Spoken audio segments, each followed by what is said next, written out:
Meron naman po sinasabi, sino makasusumbat sa akin tungkol sa kasalanan? Wala naman palang kasalanan ng Diyos. Bakit sinasabi rito na si Adan sumalangsang sa tipan?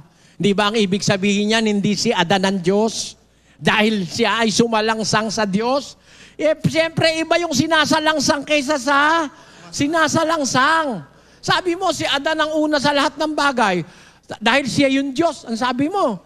Sino yung sinalangsang niya? Masasalangsang ba ng Diyos ang kanyang sarili? Ano po ang para paliwanag? Po sa, Brother Eli. Ano pa ang paliwanag nyo dyan? Para sa kaliwanagan, ang pinag-uusapan po natin dito, ito si Adam po, dahil tinatawag lang po ng Adan, dahil po yung Ama. Tinatawag natin, ito yung Diyos Ama. Ito yung Diyos Ama. Tinatawag lang po natin, para hindi tayo maligaw, si Adan muna ang ating binabanggit dito. Bagamat ang tawag natin sa kay Adan, siya ang Ama. Siya ang Diyos Ama. Ang ibig nyo ba sabihin, siya yung Diyos Ama? Ibig nyo sabihin, sumasalangsang ang Diyos Ama, gumagawa ang Diyos na may paglililo? Hindi po. Ang nakalagay po dito. Hindi, sinasabi ho dun sa 6. Pakiilagay nga uli sa screen yung 7. Ngunit sila, gaya ni Adan, ay sumalangsang sa tipan. Ibig nyo ba sabihin, ang Diyos masalangsang sa tipan? Yan ba ibig nyo sabihin yan, Mr. Nalus? Pagka yan po ang pagbabatayan natin, hindi po natin pwedeng pagbatayan din. Ang salita, sino makakasabi? Ibig nyo sabihin, ang ibig nyo pong sabihin, ang Biblia, pipiliin nyo lang yung babasahin nyo, ganon. Hindi po naman ganon. Hindi. Kasi, ba't ayaw nyo tanggapin ito sa isip? Kasi meron pong, napapansin ko, meron pong mga contradiction din sa lahat ng mga sinasabi nito. Naku, delikado tayo. May contradiction pala sa Biblia. Ganito po, isang susunod kong tanong. Binasa nyo ang Hebreo 7:3. Sino ho ba yun? Si Adan ba yun?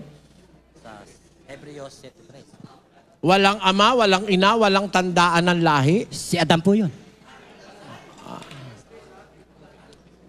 Babasahin ko ulit ang 7:3. Sabi niya si Adan yun. Umpisahan natin sa 7:1. Pakinggan nyo Sapagkat itong si Melchizedek, hari sa Salem. Naku po mga kababayan, matagal nang patay si Adan nung magkaroon ng Salem. Yung pun Salem, isang lugar yan doon sa Holy Land. Ito ang wikan si Melchizedek, hari sa Salem. Saserdote ng kataas-taasang Diyos, na siyang sumalubong kay Abraham. Biro mo ilan sa alin na ng lahi pala nung itong si Melchizedek. Sinalubong si Abraham sa pagbabalik na galing sa paglipol sa mga hari at siya'y pinagpala niya. Nung panahon ni Adan, wala pang hari nun. Ito, si Melchizedek, lumipol na sa mga hari ito nung masalubong si Abraham sa 2. At siya naman binahagi na ni Abraham ng 10 bahagi ng lahat na kung sasaysayin una-una, siya'y hari ng katwiran, saka hari naman sa Salem, na sa makatwid ay hari ng kapayapaan, na walang ama, walang ina, walang tandaan ng lahi, walang pasimula ng mga araw, ni katapusan ng buhay. Wala rin palang katapusan ng buhay ito Tingnan nga natin si Adan kung walang katapusan ng buhay. Sa Henesis Kapitulo 5 at versikulo 5. At ang lahat ng araw na ikinabuhay ni Adam, 930 taon. At siya'y namatay. Paanong nangyari?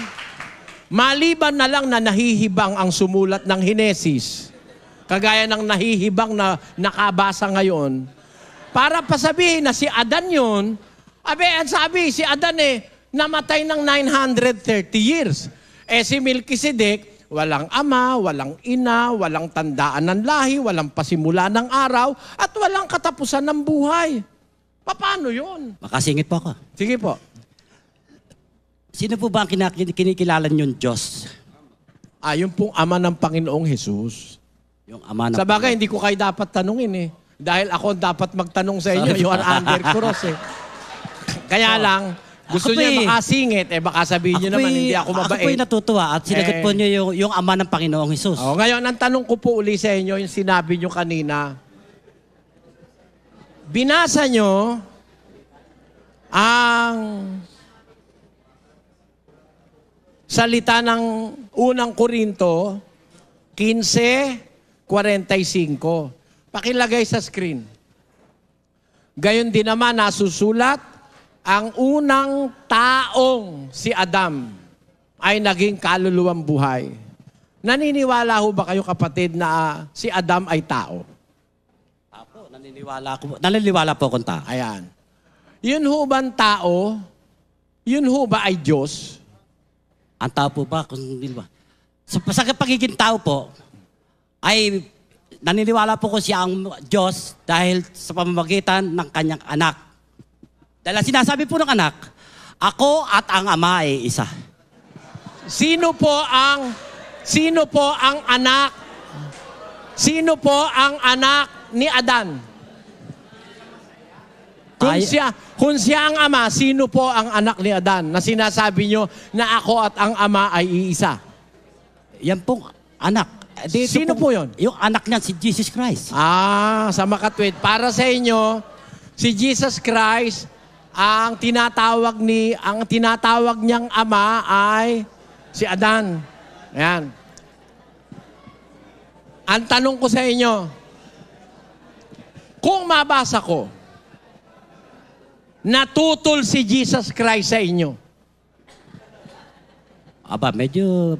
Kung mabasa ko, kapatid na analos, basahin na si Kristo ay tutol sa inyo dahil ayaw niya na ang tatay niya ay si Adan na tinatawag niyang ama. Na tinatawag pong ama? Opo. Ayaw niyang... Hindi siya payag na ang ama niya ay si Adan. Basahin niya po niyo sa akin? Babasahin ko. Santiago 1:17, pakilagay sa screen. Ang bawat mabuting kaloob at ang bawat sakdal na kaloob ay pawang buhat sa itaas na bumababa mula sa Ama ng mga ilaw na sa Kanya'y walang pagbabago ni kahit anino man ang pag-iiba. Yan po ay tinuro ni Kristo kay Santiago. Yung palang Ama, hindi nagbabago, hindi nag-iiba-iba. Si Adan ho ba nagbago? Nagbago ba? Nagbago? Si Adam po. Si Adam po, sinasabi niyo nagbago. Nagbago ba si Adan? Nung mamatay na po siya, nagbago po dahil wala na po siya. Hindi siya yung ama ng mga ilaw. Dahil wala na po siya sa lupa, nasa langit na po siya. Kaya nga, hindi siya yung ama ng mga ilaw. Ito po. Hindi siya ang ama ni Kristo. Ito po. Ito pakinggan nyo, kapatid. Yung salita nyo kanina na ang unang taong si Adam ay naging tao. Kaluluwang buhay. Ang unang taong si Adam naging kaluluwang buhay. At ang huling Adam ay naging espiritong nagbibigay buhay. Sino ba yung huling Adam? Yan po ang Jesus Christ. Ang unang Adam, kaya ka po sinabi niya, ako at ang Ama ay isa. Maliwanag po ba? Ibig ba sabihin, yung una na si Adam, sabi nyo, ang unang tao at siya ay iisa. Ibig ba sabihin, kung si Kristo ang ikalawang, ang huling Adam, iisa ba sila? Tama po sila. Tumpak po kayo. Saan po sila iisa? Bilang isang Diyos na makapangyarihan sa lahat. Saan sila iisa? Saan po? Bilang Diyos na makapangyarihan sa lahat. Iisa siya. Iisa.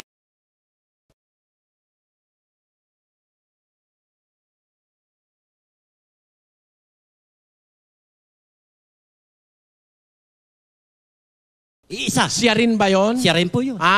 Sa makatwid, nung bumaba ang anak dito sa lupa, walang naiwan sa langit. Nung bumaba si Adan sa langit. Hindi, nung bumaba yung anak, si Kristo, yung anak sabi nyo Nung bumaba yung anak dito sa lupa, walang naiwan doon dahil siya rin yun hindi ba? Ay, espiritu lang po ng Diyos yun. Alin? Yung napunta po kay Jesus Christ. Yung pumunta rito sa kay Jesus Christ, espiritu lang ng Diyos.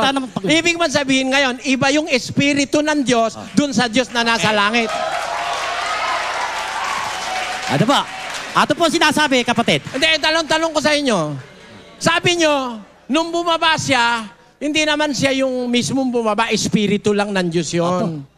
Di, ibig nyo sabihin ngayon, tinatanggap nyo, iba yung espiritu ng Diyos kesa sa Diyos. Okay, patutunayan ko po ito. Hindi, huwag niyong patunayan, sagutin nyo ang tanong ko.